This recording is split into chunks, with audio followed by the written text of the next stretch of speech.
오늘도 우리 소요리 문답 강해 이제 72문에 이르렀습니다.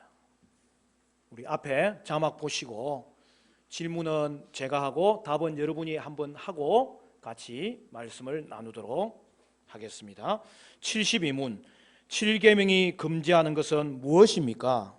제 7계명이 금지하는 것은 정숙하지 않은 생각과 말과 행동입니다.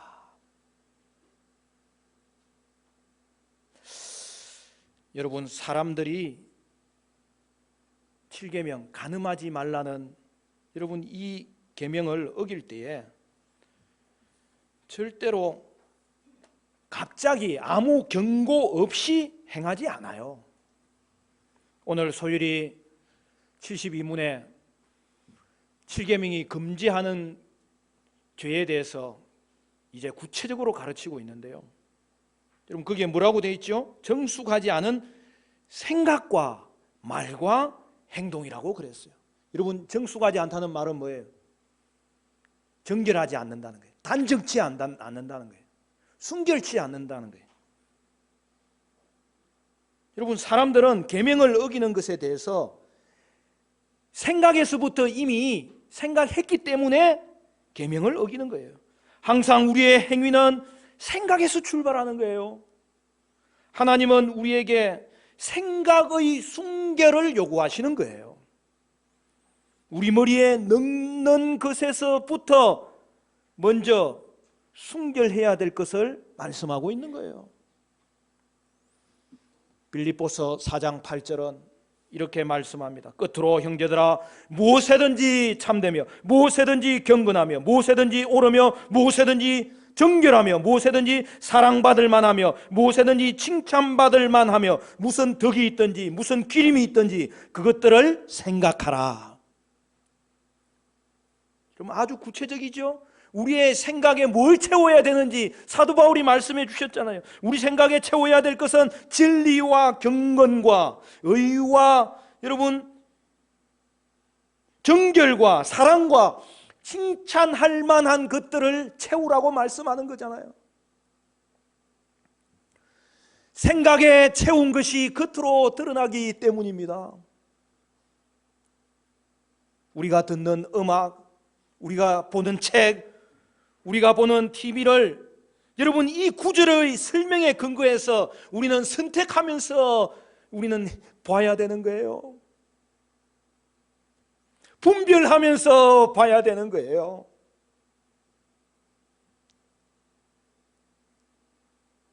순결하지 않은 것을 처음 보거나 들을 때는 별로 그게 좋게 느껴지지 않아요. 잘못되었다는 생각이 들어요. 그러나 계속 접할수록 어떤 일이 벌어져요? 이런 불편한 마음이 조금씩 사라지는 거예요. 순결한 것과 순결하지 않은 것에 대한 생각이 조금씩 바뀌어버리는 거예요. 그리하여 옳고 그름을 하나님의 말씀으로 분별하지 않고 우리가 접하는 세상의 원리를 따라서 대중 매체의 메시지를 따라서 판단하게 되는 거예요. 여러분 오늘 우리가 7계명을 소요리를 통해서 3번에 걸쳐서 이제 살펴보고 있는데 여러분 그러니까 이 소요리가 계명을 살펴볼 때도 그냥 한 번에 지나치지 않고 그 의미가 무엇인지 그것이 요구하는 것이 무엇인지 더 나아가서 그것이 금지하는 것이 무엇인지 점검하도록 가르치는 게 우리에게 너무나 유익한 시간이에요.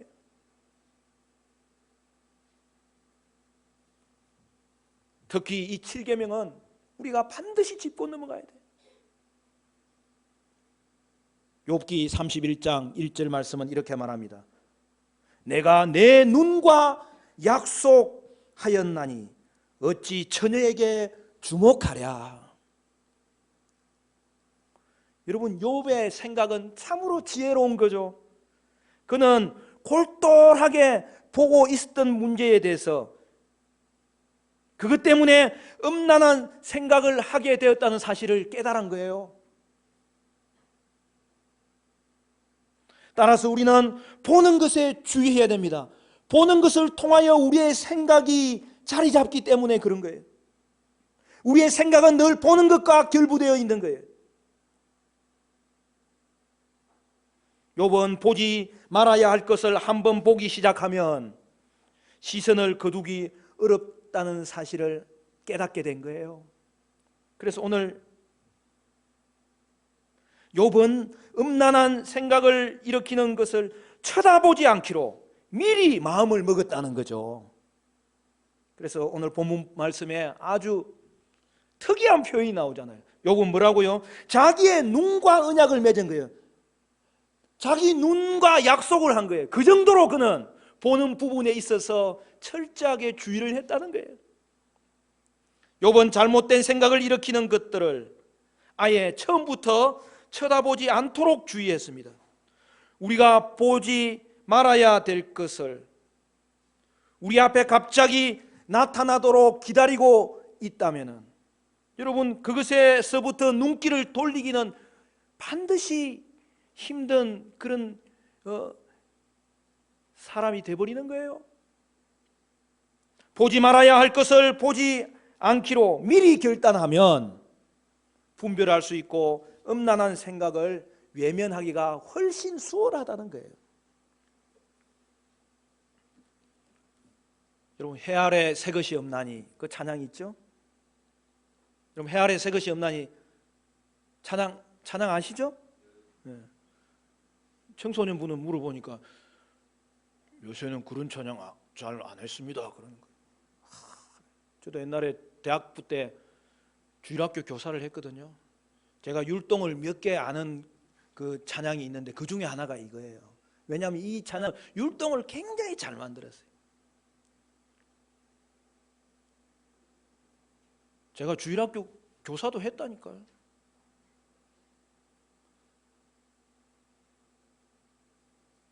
그 찬양 어떻게 시작하죠? 해 아래 새 것이 없나니, 그죠? 해 아래 새 것이 없나니 이 죄인 살리신 주 보라 새롭게 되니 피조물 주의 놀라운 권능 찬양하세 우리 주. 오 주여 영광 받으소서. 새롭게 하소서. 새롭게 하소서. 새롭게 하소서. 늘 새롭게 하소서. 자, 율동을 좀 합니까? 예? 근데 이 후렴 부분이 너무 좋은 거예요. 새롭게 하소서. 어디를? 우리의 보는 것을 새롭게 하소서. 우리의 듣는 것을 새롭게 하소서. 우리의 말하는 것을 새롭게 하여 주옵소서. 여러분 오늘 우리가 이 시대를 살아갈 때 하나님께서 여러분에게 역사하사 여러분의 보는 것과 여러분의 듣는 것과 여러분의 말하는 것을 새롭게 하시기를 간절히 바랍니다.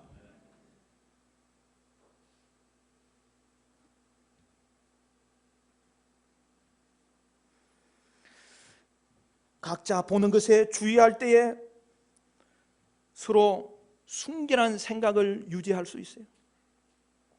하나님은 남편과 아내가 서로 바라볼 때에 매력을 느끼도록 만드셨어요.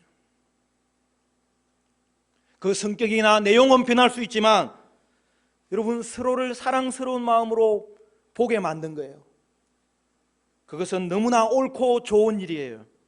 그러나 우리가 배우자 아닌 다른 사람이 우리를 바라보게 만들거나 우리 몸에 대해서 생각하게 만들지 않도록 주의할 필요가 있다는 거예요.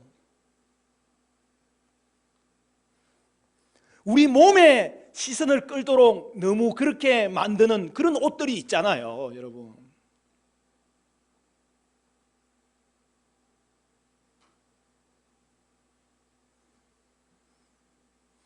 우리 교회 성도님들은 너무 그 야한 옷 입지 마세요 좀. 그렇다고 막 다 감싸란 말 아니에요. 요즘은 우리 또 젊은 애들이 그 레깅스예요 그게? 그게 이제 유행이 돼가지고 나는 처음에 깜짝 놀랐어. 아유 저기 속옷을 입었나 저기 겉옷을 입었나. 물론 입을 수 있습니다. 제가 고리타분한 목사가 아니라서 그런 게 아니라 입을 수 있어요. 그죠? 근데 몸에 너무 붙는 옷 입으면 건강에도 좋지 않아요. 자, 그러면 질문합니다. 여러분 비키니 입어도 돼요? 안 돼요?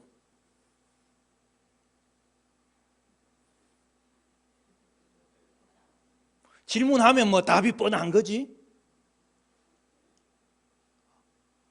나는 우리 청소년부들이 요새 수준이 얼마나 높아졌는지. 내가 딱 질문하니까 준서가 그러더라고. 입어도 됩니다. 정답! 그거는 패션이에요.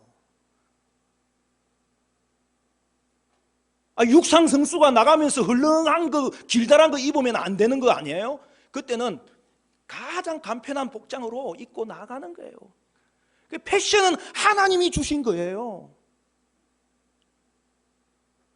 하지만 우리는 보다 단정한 옷차림을 가질 수 있어야 되겠고, 그리하여서 다른 사람들이 그 사람의 몸에 관심을 끌도록 만들면 안 된다는 거예요.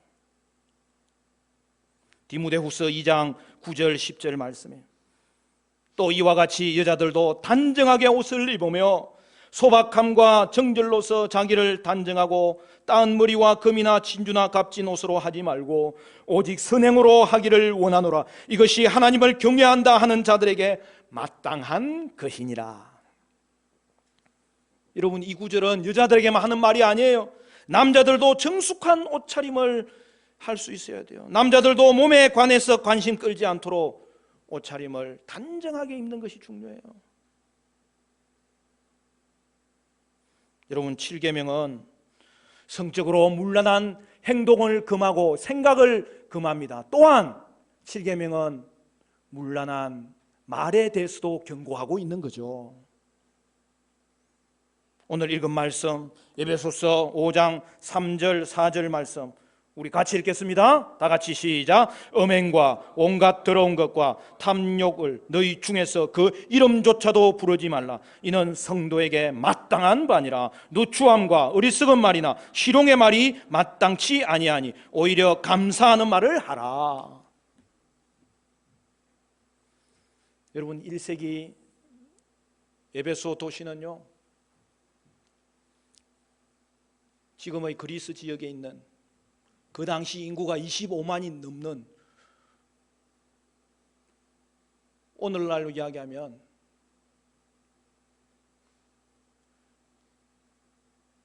대도시 정도가 아니라 메트로폴리탄, 아주 큰 도시죠. 근데 그 도시의 특징은 뭡니까? 하늘과 땅의 통치자로, 도시의 수호자로 아데미 신을 섬기는 도시였는데, 그 외에도 여러 신들이 그곳에서 신전을 지어서 경배를 받는 그런 신들의 복합 도시였어요. 근데 문제는 당시에 신들을 숭배하는 방법은 그곳에 나오는 그 숭배자들과 그 신녀들이 함께 성적인 그런 관계를 맺는 걸 통해서 신들을 즐겁게 하는 것이 숭배였던 거예요. 여러분, 그것이 그 온 도시에 여러분 영향을 주지 않겠습니까? 그런데 하나님의 교회가 순수하게 시작하였다가 거기에 영향을 받고 있었다는 거예요. 그래서 오늘 읽었던 이 에베소서 5장 3절 4절 말씀은 정확하게 성적 부도덕에 대한 경고를 하는 거예요. 행동에 있어서 경고를 하고 말에 있어서 경고를 하는 거예요. 저들의 행동에는 세 가지 뭐라고 이야기했어요? 음행과 더러운 것과 탐욕의 일을 벗어나도록 경고하고 있는 거예요. 그들의 말에는 뭐예요? 누추한 말, 어리석은 말, 희롱의 말을 여러분 제거하도록 경고하고 있는 거예요. 여러분, 이 말의 특징이 뭡니까? 음란한 말, 희롱의 말을 구체적으로 표현한 거예요. 우리 주변의 나쁜 말이나 상스러운 농담을 우리는 흔히 접하게 됩니다. 대부분의 사람들은 망설임 없이 이런 말을 합니다. 별로 잘못됐다고 생각하지도 않습니다. 도리어 그런 사람에게 인기를 끈다고 인정해 줍니다. 나쁜 말과 상스러운 농담을 하면 성적인 문란을 위해서 자기 입을 사용하는 거예요. 오늘 본문은 우리가 하나님의 백성이므로 우리 가운데 음란이 조금의 기미도 있어서는 안 된다고 말씀하고 있습니다. 우리의 말이 순결하기를 원하는 이유가 뭘까요? 하나님이 우리에게 요구하시기 때문입니다. 또한 언어는 하나님이 우리와 대화할 수 있도록 창조한 거예요. 하나님의 본래 의도대로 언어를 사용하도록 우리는 말을 주의해야 되는 거예요. 언어는 우리가 함께 하나님을 예배하는 도구고, 하나님이 우리의 말로 하나님께 찬양하고 하나님을 예배할 때 하나님은 그것을 들으시고 응답하시기 위해서 우리에게 주신 하나님 찬양하는 그 입술, 하나님과 대화하는 그 입술로 우리가 어떻게 음란의 말을 할 수 있겠습니까? 언어 능력은 하나님이 우리에게 주신 최고의 선물 중 하나입니다. 그러므로 저와 여러분은 하나님의 영광을 위해서, 여러분 다른 사람의 선을 위해서 우리의 입술을 사용하도록 하나님은 이 선물을 우리에게 허락해 주신 거예요. 음란한 방식으로 언어를 사용하면 하나님이 우리에게 의도하신 것과 반대의 일을 행하게 됩니다. 다른 사람을 돌보기보다는 해치는 데 사용하게 됩니다. 에베소서 4장 29절 말씀은 이렇게 이야기합니다. 물어 들어온 말은 너희 입 밖에도 내지 말고 오직 덕을 세우는 데 소용되는 대로 선한 말을 하여 듣는 자들에게 은혜를 끼치게 하라. 성적인 죄를 짓도록 유혹을 받았지만 이를 단호하게 거부한 청년 이야기가 성경에 나옵니다. 누구죠? 요셉입니다. 그는 정결하지 않는 행동을 거절하였습니다. 요셉은 애굽의 장관 집에서 종으로 열심히 일했습니다. 그리하여 인정을 받아 주인이 요셉을 신뢰하게 되었습니다. 모든 집의 대소사를 요셉의 손에 맡겼습니다. 그런데 주인의 아내가 요셉에게 매력을 느꼈습니다. 그 후 그녀는 남편과만 해야 할 관계를 요셉에게 요구했습니다. 창세기 39장 6절부터 보면 이렇게 되어 있습니다. 주인이 그의 소유를 다 요셉의 손에 위탁하고 자기가 먹는 음식 외에는 간섭하지 아니하였더라. 요셉은 용모가 빼어나고 아름다웠더라. 그 후에 그의 주인의 아내가 요셉에게 눈짓하다가 동침하기를 청하니 요셉이 거절하며 자기 주인의 아내에게 이르되 내 주인이 집안의 모든 소유를 간섭하지 아니하고 다 내 손에 위탁하였으니 이 집에는 나보다 큰 이가 없으며 주인이 아무것도 내게 금지하지 아니하였어도 금지한 것은 당신뿐이니 당신은 그의 아내인지라. 그리고 그 유명한 말씀이 나옵니다. 그런즉 내가 어찌 이 큰 악을 행하여 하나님께 범죄하리이까.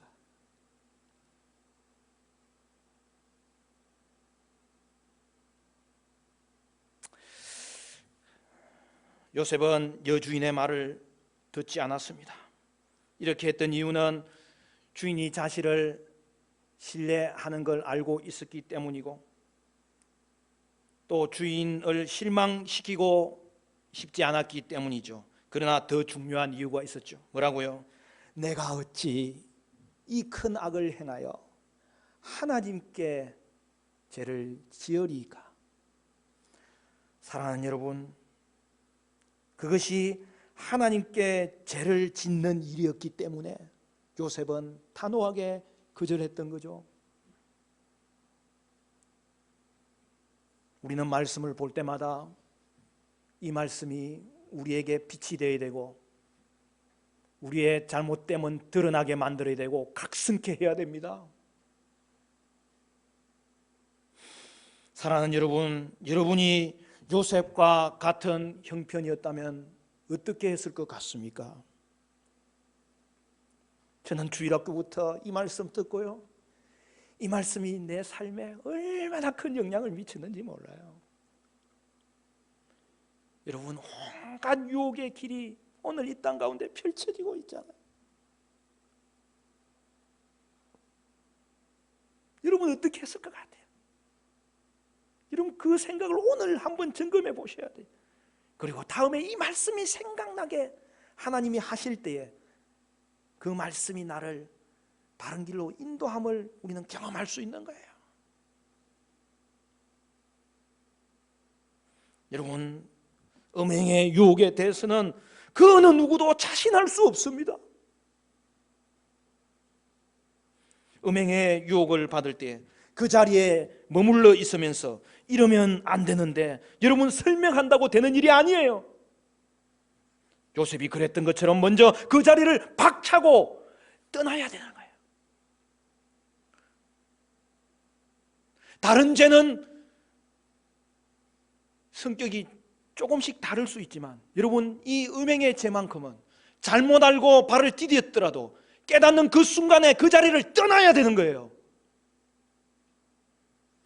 상대방의 가정을 지키기 위해서, 그리고 나 자신이 죄 가운데 빠지지 않기 위해서, 그리고 내 가정을 지키기 위해서, 혼인관계의 서약을 지키기 위해서, 더더욱 그 모든 것을 지켜보시는 하나님과 나와의 순전한 관계를 지키기 위해서 그 순간을 요셉처럼 박차고 나와야 되는 것이 정답이에요. 유혹이 있다면 그 자리를 떠나는 것이 반드시 우리가 해야 될 일이에요. 상대방과 좋은 관계가 깨지고 세상으로부터 바보 취급받고 그럴지언정 혹시 복수를 당하여 누명을 쓰고 감옥을 살지라도 우리는 그렇게 하는 것이 더 복이라는 사실을 반드시 알고 있어야 되는 거예요. 아무리 괴로워도 죄 가운데 추한 모습으로 발을 담그고 그렇게 서 있는 그 비참한 모습보다는 우리는 나을 자리에 서 있어야 되는 거예요. 우리가 웨스트민스터 소요리 문답 살펴보고 있는데요, 이것을 좀 더 세밀하게 설명한 웨스트민스터 대요리 문답이 있어요. 여러분, 거기에는 7계명을 생각할 때 그 7계명이 금지하는 죄에 대해서 38가지나 구체적인 예를 들어서 설명해 놓았어요. 그것이 우리에게 도움이 될 것 같아서 제가 소개합니다.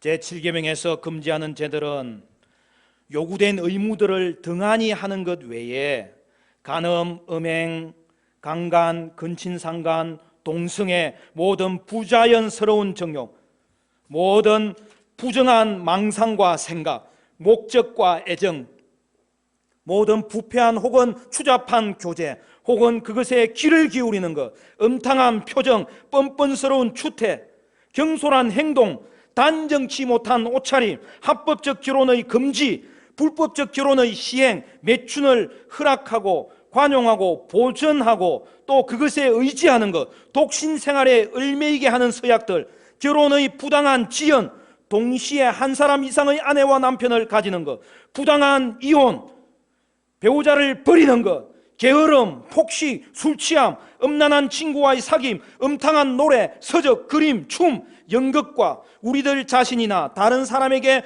음란을 자극시키는 것이나 음란의 행위를 하는 모든 것들입니다. 여러분, 믿음의 선진들이 얼마나 하나님의 말씀에 묵상이 깊은 던지를 볼 수 있잖아요. 오늘 우리는 우리 시대에 이걸 좀 더 업그레이드하여서 구체적으로 하나님의 이 7계명을 어기며 그것이 금지하는 것들이 무엇인지 우리는 다시 한 번 더 생각할 수 있어야 됩니다. 그리고 우리 자신을 돌아볼 수 있어야 됩니다. 마지막으로 이 구체적인 예들 중에서 이혼 문제와 음행한 연고 없이 배우자를 버리는 것에 대해서 다시 한 번 더 생각하고 말씀을 맺기를 바라요. 결혼은 두 당사자가 서로 하나 되는 사건이에요. 음행은 이 하나됨에 대한 거부로서 성경도 그것에 대해서는 이혼을 허락합니다. 그러나 여기서도 말 그대로 허락하는 거예요. 그런 상황에서도 회개를 통해 관계를 회복할 수만 있다면 여러분, 결혼을 유지하는 것이 하나님의 사랑에 더 가까운 거예요.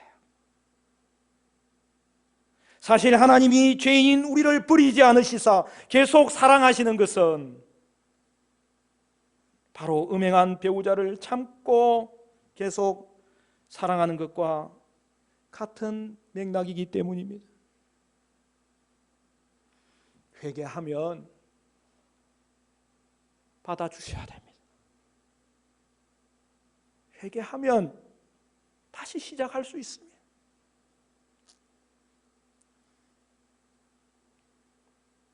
또 부부 중 한 사람이 고의적으로 배우자를 버리는 경우 교회와 국가의 간섭에도 해결이 되지 않는다면 이혼이 허락됩니다. 그러나 여기서도 분명히 알아야 될 것은요, 음행한 이유 외에 이혼하고 다른 사람과 결혼하는 것도 간음이라고 성경은 분명하게 말씀하고 있어요. 그래서 성경은 이혼했더라도 차라리 이전 배우자와 합치는 것이 낫다고 말씀하고 있는 거예요. 여러분, 간음을 저지른 배우자와 다시 사는 것은 참으로 고통스러운 일일 것입니다. 하지만 우리에게 행하신 하나님의 사랑을 생각할 수 있는 성도라면 회개하면 받아줄 수 있어야 되겠고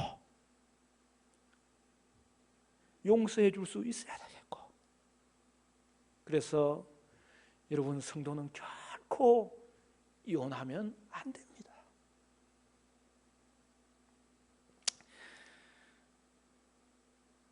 여러분, 무거운 말씀이지만 그래도 우리는